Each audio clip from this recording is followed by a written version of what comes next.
สวัสดีครับน้องๆครับพบกันอีกเช่นเคยนะครับครูสงครามโพวิไลคนเดิมครับนะครับเป็นไงบ้างครับไปถ่ายภาพกลางคืนนี่สนุกละผมเองตอนเป็นเด็กๆเนี่ยเวลาไปงานลอยกระทงเวลาไปงานปีใหม่เวลาไปงานคริสต์มาสเวลาไปงานเทศกาลต่างๆเนี่ยเขามักจะมีแสงสว่างแห่งไฟนึกออกไหมครับว่าอะไรเอ่ยลองทายในใจเล่นๆนี่ครับจุดพลุไงครับเสียงมาดังป้งปังป้งปังแล้วก็มีลูกไฟวิ่งขึ้นไปข้างบนแล้วแตกเป็นกลุ่มสวยงามนะครับ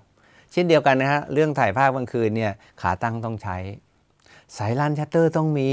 อันนี้เป็นหัวใจเลยนะครับไฟฉายต้องมีนะครับแล้วก็เวลาเลือกสถานที่ถ่ายไฟพลุเนี่ยนะครับต้องดูทิศทางลมนิดนึงอันนี้เป็นเคล็ดลับนะครับทิศทางลมคืออย่างนี้ครับเราต้องดูว่าถ้าเดือนธันวางานเฉลิมหรืองานฉลองต่างๆมักจะมีเดือนธันวาแสดงว่าลมหนาวเนี่ยพัดจากทางด้านเหนือลงมาด้านใต้เพราะนั้นเวลาจะถ่ายภาพพลุอย่าอยู่ด้านทิศใต้นะครับนั่นก็คือไปอยู่ทางทิศใต้แล้วก็เอากล้องส่องมาทางขึ้นมาทางทิศเหนือเนี่ยไม่ได้ฮะควันพลุมันจะลอยมานะครับถ้าอยู่ตะวันออกตะวันตกได้แต่ทางที่ดีนะครับควรอยู่ตะวันตกเฉียงเหนือตะวันออกเฉียงเหนือหรือไม่งั้นก็อยู่ทิศเหนือไปเลยดูทิศทางลมแบบนั้นแล้วเนี่ยจะทำให้ได้พลุที่สดใสนะฮะถึงแม้ว่าจะมีควันบ้างควันก็อาจจะลอยไปทางอื่นแล้วนะครับไม่ลอยมาหาเราการลอยควันลอยมาหาเราเนี่ยอาจจะทำให้ได้ภาพไม่ชัดไม่สวยไม่คมนะครับตอนนี้เราลองไปดูพลุที่ผมถ่ายมาให้ดูแล้วกันนะครับว่าจะเป็นยังไงนะครับภาพแรกเลยครับคือภาพนี้นะครับภาพแรกภาพนี้จริงๆพลุเนี่ยจุดอยู่ที่เดียวนะครับจุดอยู่ที่เดียวเท่านั้นเองอันนี้เป็นเคล็ดลับสำคัญนะครับเราก็ถ่ายภาพแรก1ภาพแต่ต้องรู้หลักการนิดหนึ่งนะครับพลุเนี่ยเวลาเห็นไฟแวบอยู่ด้านล่างเนี่ยให้กดชัตเตอร์เลยครับแล้วก็เส้นไฟก็จะวิ่งขึ้นมาเป็นเส้นเลยครับพร้อมก็แตกปึ้งนะครับแตกตอนแตกเนี่ยให้นับในใจได้เลยนะครับปุ้งอย่างนี้นะครับจะใช้เวลาประมาณนะครับ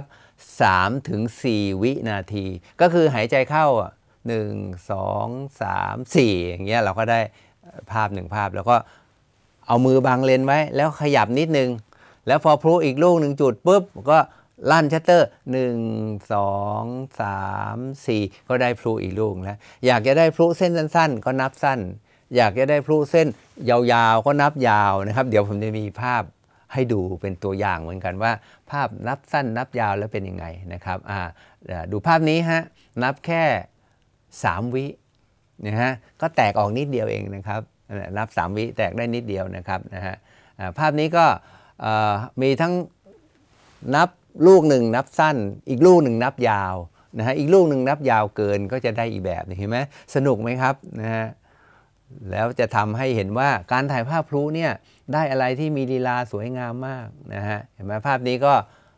หันกล้องทั้งหมด3 ครั้งรอลูกโตๆขึ้นข้างบนบ้างแล้วก็เอามือบังแล้วก็เลื่อนแล้วก็รอลูกเล็กๆอีก1ภาพเลื่อนไปนิดได้ลูกเล็กอีก1ภาพเห็นไหมภาพนี้ต้องอยู่อาคารสูงหน่อยจะได้ภาพแบบนี้นะครับ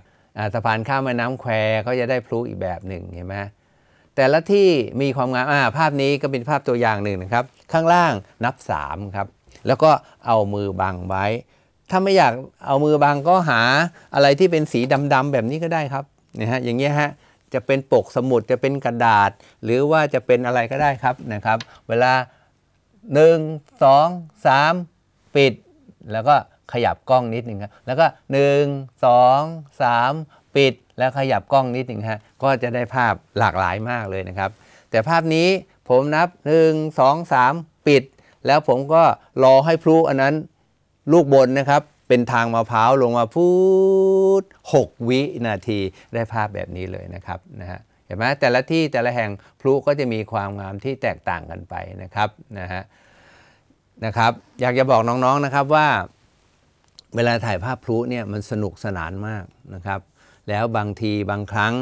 อาจจะมีลูกไฟมาอย่าอยู่ใกล้มากนะครับถ่ายพลุให้สวยอยู่ประมาณ500 เมตรถึง1 กิโล จะสวยกว่าแล้วก็ใช้เลนส์ซูมเลนส์อะไรก็ได้ที่เรามีอยู่นี่ถ่ายได้หมดเลยนะครับอยู่ที่ว่าเราจะอยู่ตรงไหนของเวลาเราจะอยู่ตรงไหนของทิศทางเราจะอยู่ตรงไหนของเทศกาลแต่ละเดือนไปด้วยนะครับเอาละครับวันนี้ถ่ายภาพพลุได้สวยงามเส้นแสงสีสวยแล้วนะครับก็อยากจะบอกน้องๆนะครับว่าถ้ามีปัญหามีข้อสงสัยเข้าไปใน Facebook ของรายการนะครับเราก็จะได้พูดคุยกันนะครับแล้วก็เป็นแรงเป็นกำลังใจให้กับน้องที่เริ่มถ่ายภาพทุกคนเลยครับว่ามีความสุขเถอะครับแล้วเราจะได้มีความสุขกันทั้งครอบครัวในการถ่ายภาพนะฮะเอาละครับวันนี้ก็เห็นทีจะต้องลาน้องๆกันไปก่อนนะครับขอให้น้องๆมีความสุขในการที่ดูแลกล้องด้วยนะครับสำหรับวันนี้สวัสดีครับบ๊ายบายครับ